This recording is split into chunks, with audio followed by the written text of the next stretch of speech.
Okay, bukas yung ano niya, yung system unit niya. Kaso, wala siyang display. Ngayon, tingnan mo kung gumagana ba yung ano niya, yung RAM niya. Paano ma-check yung RAM memory niya? Gumagana. Check ko lang. Tingnan mo yung numlock dito. Gumagana. Ayun, ibig sabihin.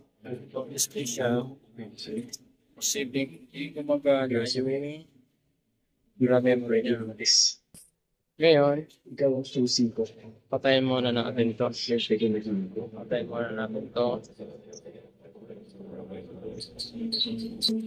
Tapos, pinitin mo yung power on para ma-discharge yung niya, yung power supply niya.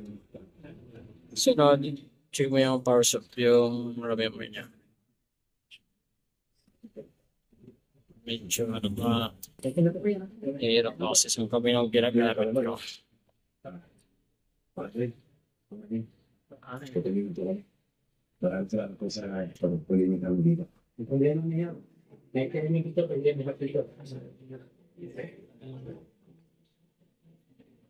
So, baka natin nilisin ito.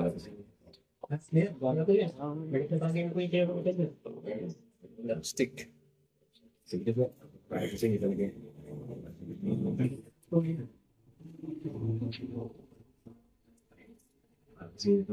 Sa kami lang yung ginagamit ko eh.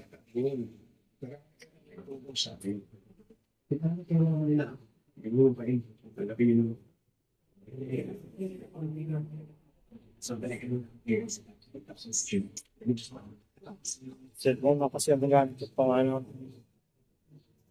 pang linis.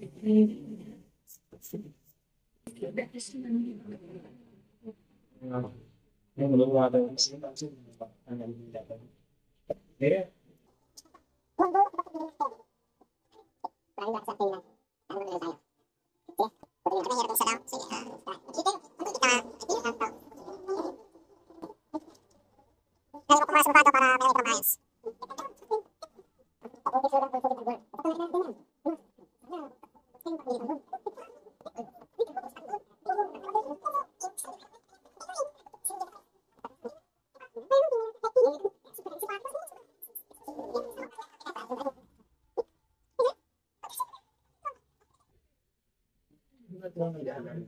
Wait, pang nakamay mo.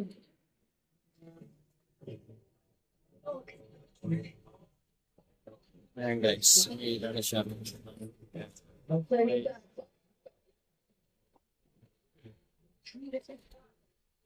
Kapag ganito mga sitwasyon na hindi nabubukas yung ano nyo, yung computer nyo, umiikot lang yung fan pero wala siyang display.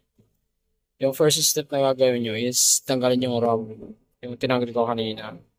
Lilinisin nyo lang yan. Yan lang yung pinaka-first steps. Pero may iba naman na kahit tinanggal na yan, wala pa rin display. Ang tanong, paano ba nagkakaroon ng ganyan? Ganyan yung, ano, yung system unit natin. Kung